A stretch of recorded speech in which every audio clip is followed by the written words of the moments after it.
Pessoal, o pós-jogo do Internacional tem algumas coisas importantes, como por exemplo o mercado. Primeiro jogador a sair reclamando, no intervalo o Ronaldo já tinha reclamado, depois do jogo o mercado faz forte reclamação, dizendo que o árbitro da partida deu uma vantagem no gol do Grêmio, em que tinha um jogador do Internacional que estava caído. Ele falou, ó, não vou nem contestar a expulsão do Bernabéu, te coloco o Inter já tem 10, perde um jogador numa vantagem, fica com 9, como é que o árbitro diz que é pro Internacional ter a vantagem? E ali ele reclama, e ele vai a fundo, dizendo, olha, sendo que no VAR tem um árbitro que todos vocês conhecem, se referindo ao Daniel Bins.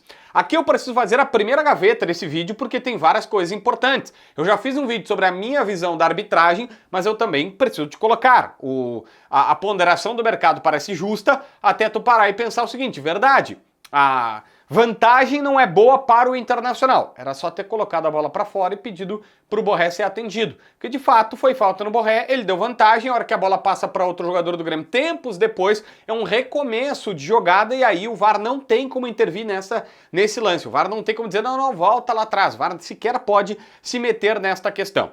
Mas o Fabinho reclamou, o Fabinho foi visto no túnel esperando o Daronco, não falou nenhum palavrão que a imprensa tenha visto, não passou do limite, mas disse, Daronco, eu esperava mais, né? Esperava que o jogo fosse arbitrado como devesse ser. E o Daronco fala alguma coisa para ele no sentido, não, o jogo foi bem arbitrado. E aí ele diz, não concorda e entra no vestiário. Foi a reclamação que o Internacional fez ali naquela pressão. Só que o Pesolano pegou bem pesado. E aqui a gente precisa tratar sobre o que Pesolano e Abel disseram na entrevista coletiva. O Alan Patrick também falou representando os jogadores de uma maneira mais forte na zona mista. Mas antes eu preciso te dizer que esse vídeo é para Zapay. Se tu não pagou IPVA, licenciamento, multa ou qualquer restrição do teu carro, moto, ônibus ou caminhão, a Zapay é credenciada ao Detran e faz isso para ti em 12 vezes no cartão.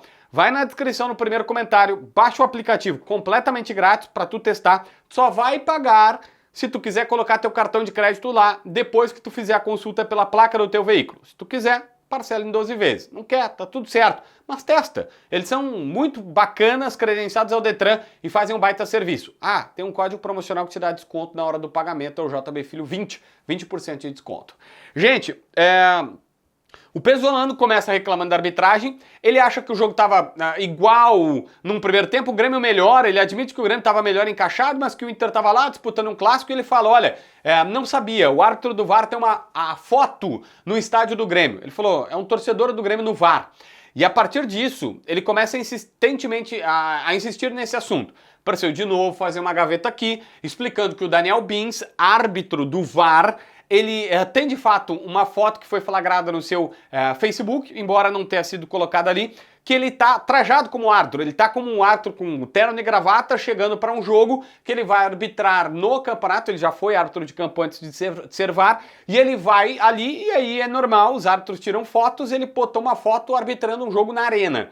Mas não é nada mais do que isso, ele não está torcendo na arena, eu preciso explicar, embora o Pesolano não tenha dito que foto era essa, claramente é uma representação para isso. Bom, ele também fala que é uruguaio, que estão acostumados a lutar contra tudo e contra todos, pediu desculpas para o torcedor, mas disse que contra 12 não pode lutar, e falou abertamente que o árbitro Anderson Daronco foi tendencioso. Ele não mediu palavras, ele não tangenciou esta visão, como muitos fazem, ele foi claro que o Anderson Daronco foi tendencioso. No gol que tomaram no rebote da falta, segundo ele, o Internacional ficou olhando para a bola ao invés de correr para trás. Lembra o fatídico gol? Aí já mudamos a pauta, não estamos mais na arbitragem, tem a cobrança de falta do Bruno Henrique e ele falou, olha, o grande problema é, o Internacional, aconteceu o rebote, ficou olhando para os jogadores do Grêmio para ver o que eles iam fazer. Ao invés de imediatamente, viu que perdeu a bola, começa a correr para trás. Era este o movimento que deveriam ter feito. Era este o movimento, porque claramente o Pesolano joga de uma maneira arriscada. Ele coloca todo mundo lá na frente, tem pouquíssima ou quase nenhuma cobertura, e aí tem que começar a correr. Aconteceu o lance, perdeu a bola, viu que tem chance de perder a bola? Começa a correr para trás. Não foi o que aconteceu, o Amuso era mais rápido do que os caras do Inter, acontece a expulsão do Bernabéu, que aliás não é contestada essa expulsão, tá? O Internacional contesta o lance que o Pesolano tá reclamando da arbitragem sem parar, é um chute do Arthur que deixa o braço em cima do Borré no primeiro tempo ainda, ele acha que isso poderia fazer diferente. A todo momento o Pesolano falou que foi um jogo atípico. Ele disse, ó, foi um jogo atípico, por isso ele está tranquilo. Foi um jogo atípico e por isso ele está tranquilo. Diz que o que o Internacional pode fazer diferente? Ele falou, fazer o que fez no jogo anterior, quando o Inter fez 4 no Grêmio. Só 2 valeram, 2 foram anulados. E ele disse, olha, tentar fazer o que os jogadores sabem fazer. Que hoje eles entraram, eles precisam entrar melhor, né? Do que entraram hoje, eu acho que tá meio claro isso. Bom, o Abel apareceu na entrevista. O Abelão foi lá e ele disse que ele pediu para os dirigentes para conversar com a imprensa, que tinha o presidente Barcelos, que tinha o Vitor Grumber. Não, sou eu para falar. Faz tempo que eu não falo e ele, Abel, era o cara indicado para falar. E ele disse, olha, torcedor, eu preciso te dizer que isso não acontece 2 vezes no futebol. O que aconteceu nessa tarde na arena não acontece 2 vezes. É pro torcedor ir pro estádio Beira-Rio, lotar, colocar 50 mil pessoas, porque já se viu muita coisa. Lembrou fatidicamente do Olímpia, que o Internacional poderia disputar uma final de Libertadores, mas podendo empatar no estádio Beira-Rio, teve pênalti a seu favor, tomou um 3-2 e caiu fora. Ele falou, cara, tudo já aconteceu num jogo de futebol. Reclamou da arbitragem, lembrou, ele falou, alguém falou aqui, o Grêmio não tomou nenhum cartão amarelo. Aí ele fala assim, não que eu vou reclamar do Daronco, mas não tomou nenhum cartão amarelo. Como que reclamando não sem reclamar?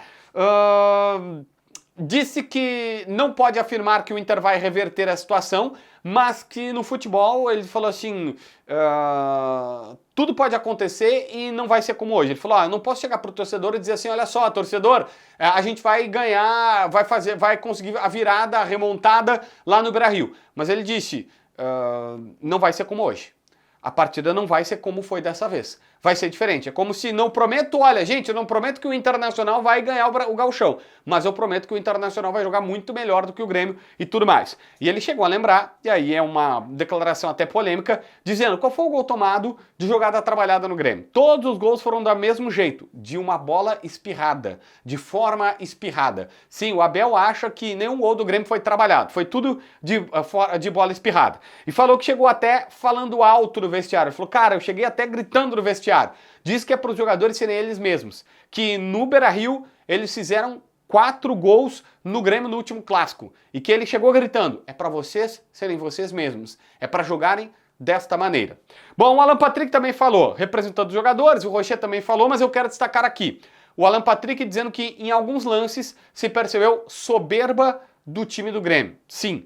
Os jogadores do Internacional viram soberba do time do Grêmio. Eu acredito que o Bernabé está falando no lance que o Amuso faz ali o cruzamento na ponta esquerda, faz o cruzamento de letra, que a gente pode interpretar como um recurso ou até como uma situação. Os jogadores do Inter não ficaram nada satisfeitos, foi a única vez que se notou algum tipo de reação mais forte dos jogadores e que eles foram para cima do Amuso e dos jogadores do Grêmio, a única reação que se teve, e ele falou abertamente, um pouco de soberba da parte deles, mas que o Internacional vai ter que manter a cabeça fria, esses lances não podem levar o Inter por um caminho que não é favorável e que os jogadores vão ter que capitalizar isso para o Grenal seguinte, tá? Como se for uma motivação, mas sem passar do ponto. Se inscreve no canal, assina a notificação, deixa teu like, comenta aqui embaixo para ver mais vídeos.